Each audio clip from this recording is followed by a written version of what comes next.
Look around. Everybody knows how to use a credit card, right? Tap, approve, walk away. But here's the problem. Using it is not the same as understanding. Be honest with me. When this little machine says approved, does your brain feel like you borrowed money? No, it feels like you just got permission. Cash feels different because your brain watches it leave. Credit cards remove that tiny pain, and weirdly enough, that pain was actually useful. That's the first psychological trick. When payment becomes too smooth, your brain stops treating it like spending. It becomes almost invisible. So if you click this video wondering why nobody understands credit cards, here's the first answer: because they feel simple while doing something complicated. Credit cards split time in half. The pleasure happens today, but the consequence gets sent to a future version of you. And future you always sounds richer, calmer, more responsible, right? That's the lie. Future you is usually just current you with another bill. When the price is real but the pain is delayed, the purchase feels smaller than it is. That is not math failing, that is psychology winning. This is why smart people mess this up too. The problem is not intelligence. The problem is that emotion moves faster than calculation. Buy now, pay later sounds innocent, but what it really does is make tomorrow's problem feel like someone else's problem. So the second answer is this: credit cards confuse people because they make desire immediate and consequence abstract. Every time you enter your PIN, your brain thinks it's just a password, but it's actually approving a loan you didn't even know you were taking. No interest for 6 months? Sounds great, until you read the fine print that says interest starts the day you miss one payment.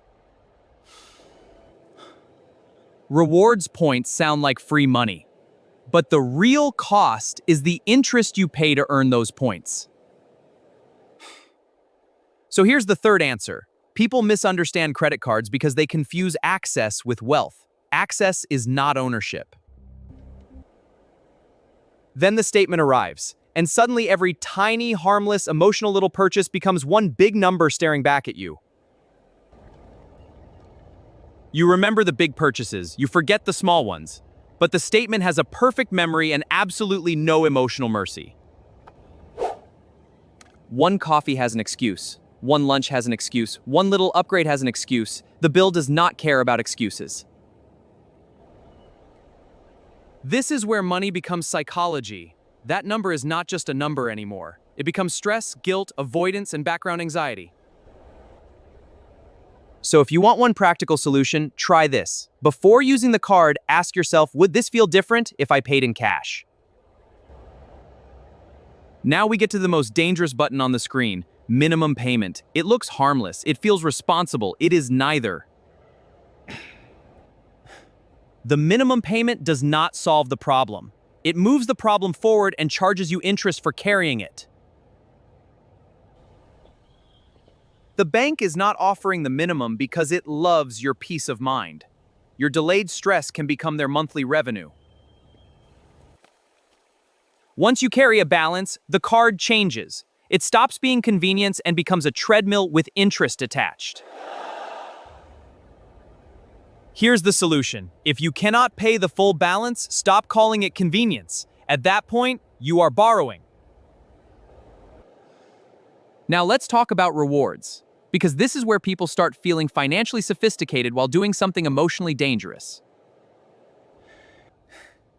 If you spend $500 to earn 15 back, please understand this clearly. The bank did not lose that trade.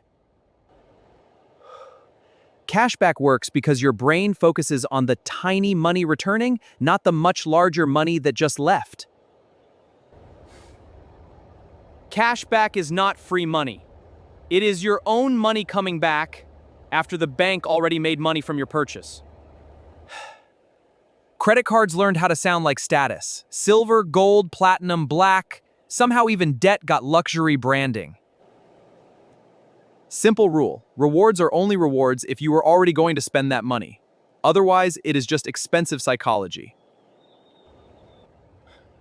The bank is not guessing who you are. It is watching your patterns, balances, payments, delays, income, risk, behavior. A limit increase feels like trust. But sometimes it is just the bank giving your impulse a bigger playground. Listen to the words. Debt becomes flexibility. Spending becomes rewards. Borrowing becomes access. Financial language is never accidental.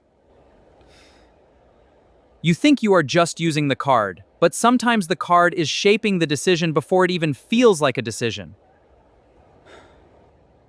That is the part nobody explains. The bank is not only selling credit, it is pricing your behavior, your habits, and your weaknesses. So no, this is not about being stupid. Responsible people fall into credit card problems because the system is built around human weakness. When people are tired, stressed, hungry, rushed, or embarrassed, they do not make perfect financial decisions. They make human ones. And then shame enters the picture. Shame makes people avoid the numbers. And avoided numbers usually get worse. A credit card is rarely just payment. Sometimes it is comfort, status, escape, relief, identity, all disguised as a transaction. That is why people get confused. The math is simple enough. The emotions attached to the math are not simple at all. Now here is how someone who understands credit cards thinks. This is not extra money. It is another door to the same money. The bank gives you a credit limit. You need your own limit. And those two numbers should almost never be the same.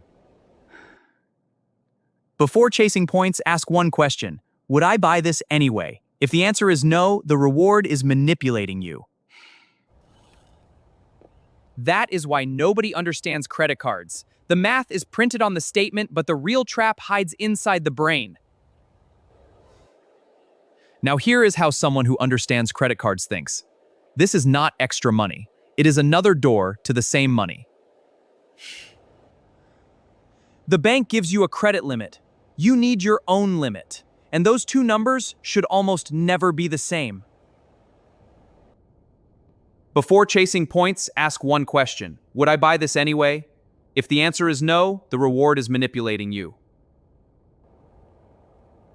If you want the simplest rule in this entire video, here it is. Pay the full balance or admit you are borrowing. The goal is not to hate credit cards. The goal is to stop letting every emotion decide when the card comes out.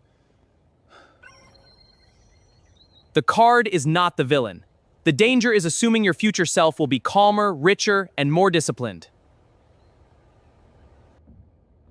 This tiny card separates pleasure from payment, lifestyle from income, rewards from spending, and confidence from actual control. Understanding credit cards is not memorizing APR definitions. It is understanding your own behavior before the bank profits from it. So why does nobody understand credit cards? Because they look financial on the surface, but they operate psychologically underneath. That is why nobody understands credit cards. The math is printed on the statement, but the real trap hides inside the brain. Stay alert!